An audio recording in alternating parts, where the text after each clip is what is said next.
Welcome to the final Investec Monday Night Hockey of 2018.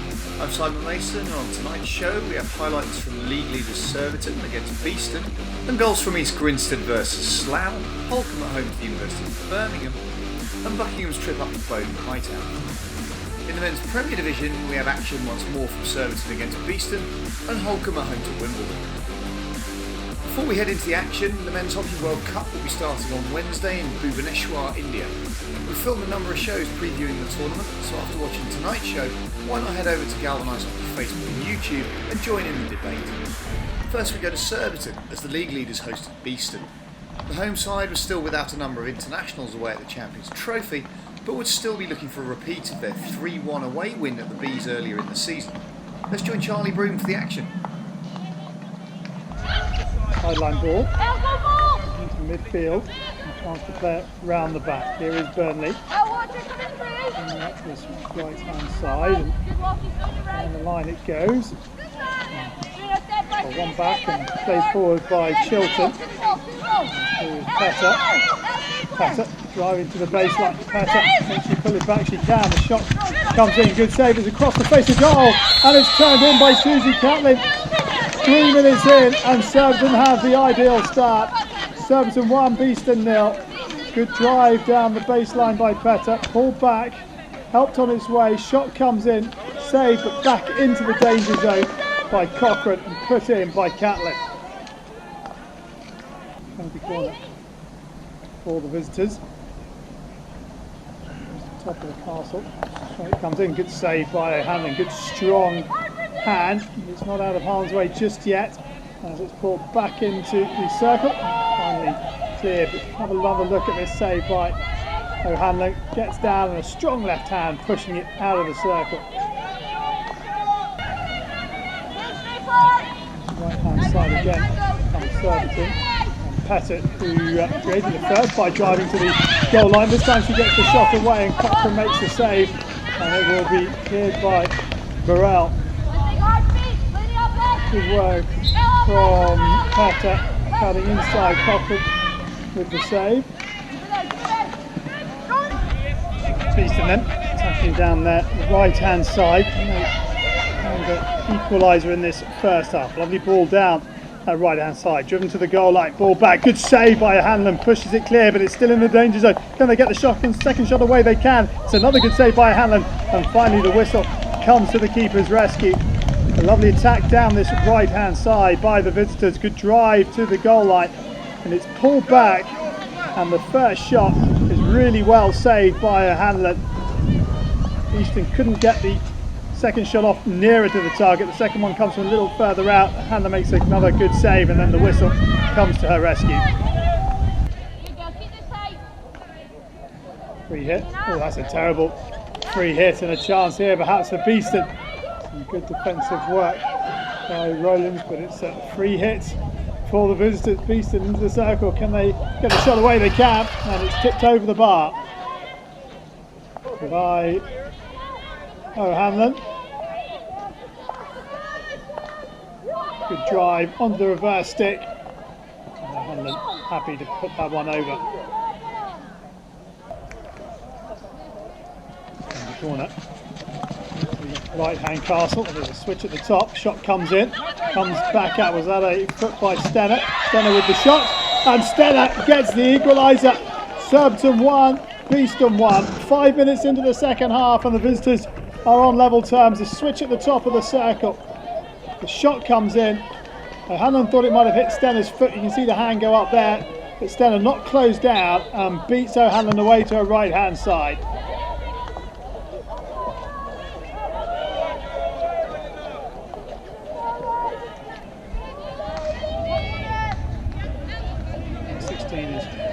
Taken. Chance for Beeston to apply some pressure, but that's a lovely outlet ball, and it finds its way all the way up to the other end, and Klugman lays it back.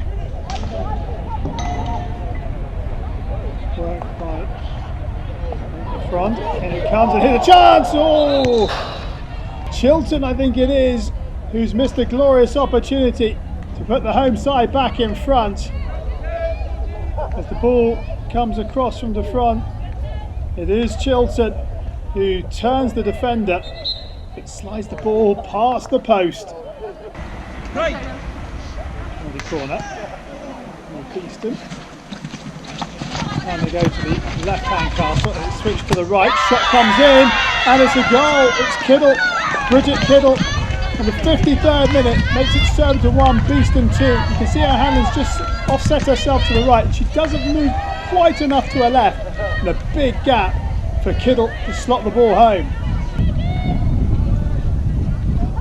Penalty corner for Surbiton. They go to the middle castle. Here comes a drag flick. And looking for perhaps the deflection off Sharp, who was sliding in, number 23, but it's just past the right-hand post of Cochrane's goal. Very close for Surbiton and an equaliser. Around the back, Surbiton calm. Can they find the equaliser? Here goes Twig. Twig on the reverse stick. It balloons up into the air. And the whistle will go. And was that the last chance for Surbiton? Free hit, no rush, as Lane takes it out to this right-hand side. Here's Stenner, there is the final whistle, and Surbiton have been beaten. It's the first time this season they have conceded 2 goals in a game, and Beeston with a much-needed win. Holcombe went into half-time ahead against the University of Birmingham thanks to Leah Wilkinson's 3rd penalty corner goal of the season. Harriet Mitchell equalised early in the second half. Further goals for the home side from Joanne Westwood and then Heather McEwen scored all 3 points for Holcombe.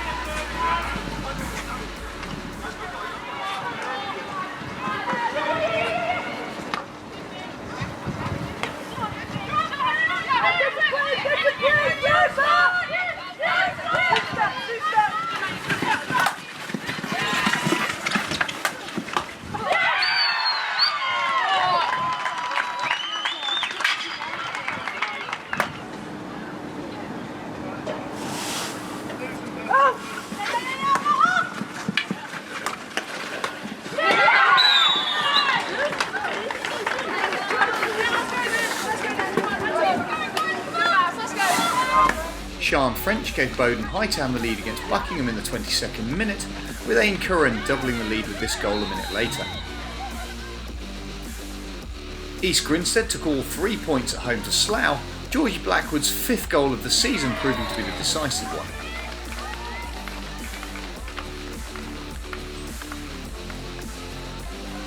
Elsewhere, Clifton Robinsons won their 4th game in a row as goals from Claire Thomas and Catherine McCauley sunk Canterbury. Surbiton now only lead Holcombe on goal difference at the top of the table. Clifton's great run of form sees them climb into the top 4, knocking Buckingham out of the way. No points for the bottom 3 this week, but Bowden Hightown's win lifts them 3 points ahead of the relegation playoff battle. Now back to Sugden Road for the men's clash between Beeston and Surbiton. Surbiton were now the only remaining unbeaten side and averaged over 4 goals a game. Earlier in the season, Surbiton ran out 5-3 winners, so Beeston will be looking to get their revenge in this one. The ball over the top has found its way to its intended recipient now. Can Beeston make something happen? Ball comes across! Oh, and Croft was waiting at the far post, but Proza gets a really important touch to take it away from the Beeston forward, and it remains 0-0. Nice ball forward now into the circle. Shot comes across, and it's Croft again who gets the touch as the cross comes in. This time Croft makes the touch, but he can't get it inside Seeger Green's right-hand post. Started brightly, but that's the turnover of possession as Gore wins possession back. Gives it back to Marshall. Ball forward is to Royce. Here is Parks, back to Royce again, who has Forsyth in front of him. Here is Forsyth, and the first time shot brings us the first goal of the game, and it's Alan Forsyth who's on the scoreboard yet again. 32 minutes in, it's Surbiton 1, Beeston 0. Some lovely movement and a fine finish from the league's top marksman. On the corner. Where we go to, left or right, Castle, as we look. It goes to the left, and this is Marshall. Marshall with the drag flick, and Marshall makes it 2-0. 44 minutes in. Surbiton 2, Beeston 0, and Marshall finds the gap between keeper and post player to make it 2-0.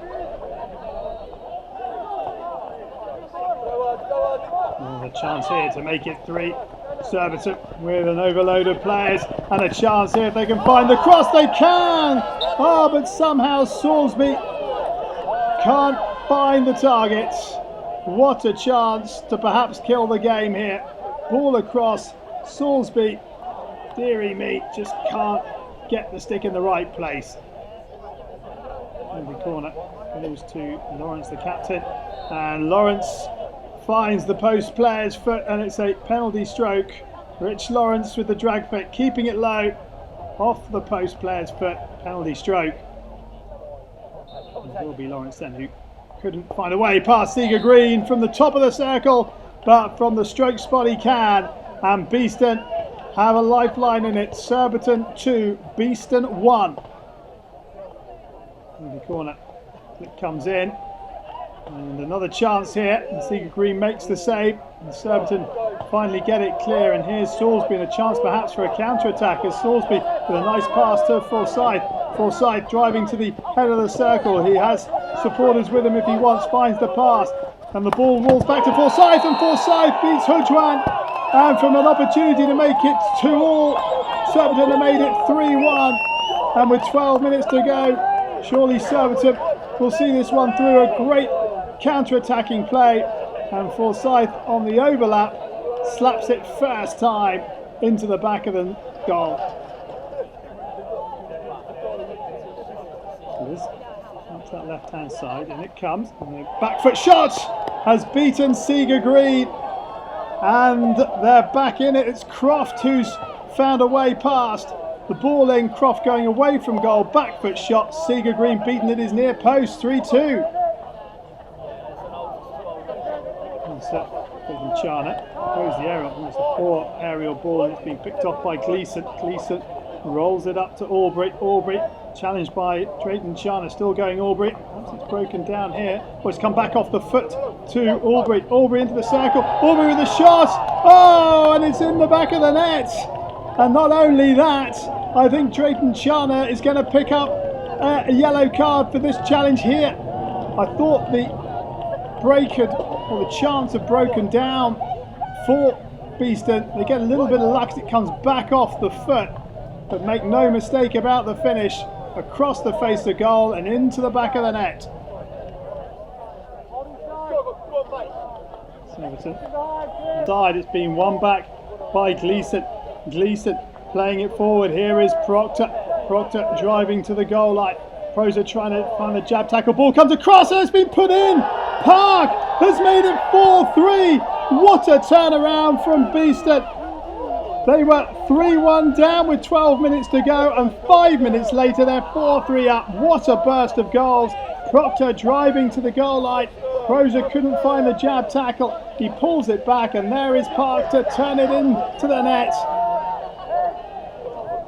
Penalty corner.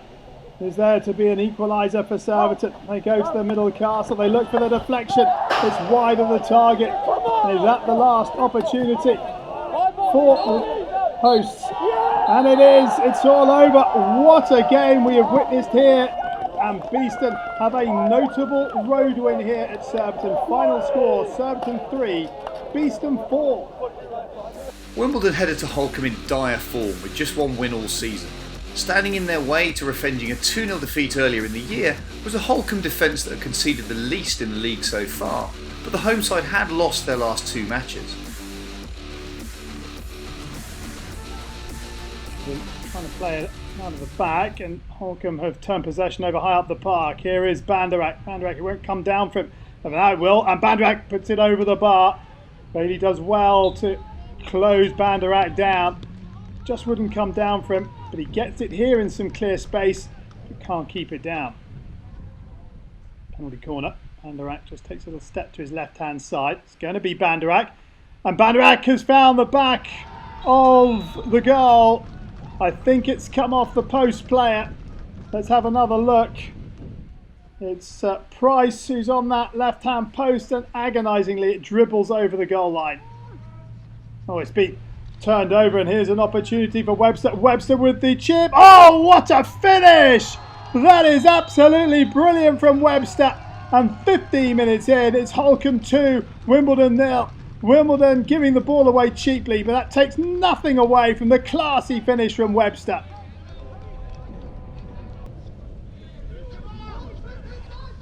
The front foot, can they find something? Here's Haller. Haller on the reverse stick. Oh, that is a whipping finish from Haller as he picks it up, gets it onto the reverse stick, gets a little lucky there, but how about this for a finish across the keeper and into the corner of the net. All out to that right hand side. Now here's an opportunity. Oh, and Malthouse has skewed it wide of the target. It opened up nicely for him, but he couldn't wrap his stick around it. Ball comes in, Banderak. Oh, he's all unmarked. Banderak with the chip. Oh, what a finish that would have been. But Wimbledon are living life dangerously here. You cannot afford Nick Banderak that much space. On this occasion, Wimbledon get away with it as he puts it just wide. Played up the right-hand side by Friend. And now a chance here as Price plays it in. Haller on the reverse stick, puts it across. It's got a touch in there somewhere, and then the whistle will come to Holcomb's rescue as it comes in. Haller on the reverse stick, takes it across the face of goal, and the keeper makes the save.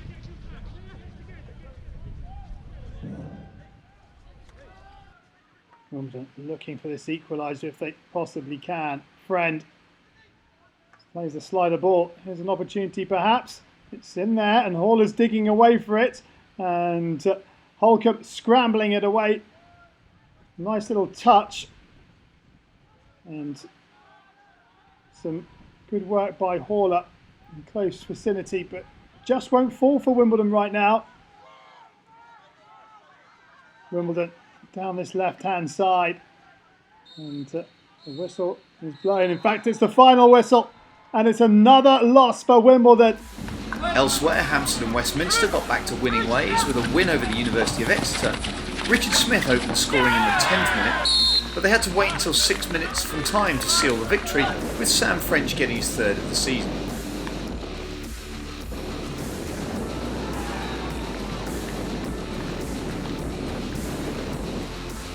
Brooklands Manchester University put a dent in Reading's playoff ambitions with a good home win.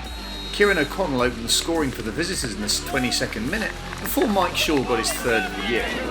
Alex Humphreys then put the home side into the lead before the interval, and that's how it stayed until the end of the match.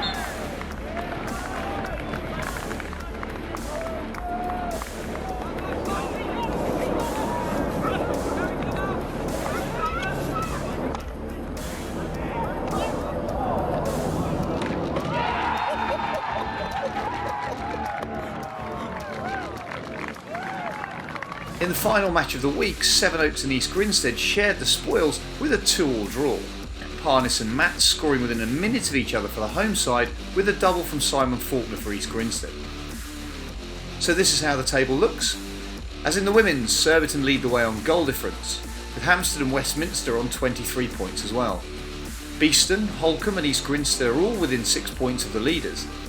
At the foot of the table, Sevenoaks are now up to within 1 point of both the University of Exeter and Wimbledon, with Brooklands putting a bit of distance between themselves and the relegation playoff battle. That's it for Investec Monday Night Hockey for 2018. Join us again in February, but in the meantime there will be plenty more content going up on the Galvanised Hockey Facebook and YouTube channels.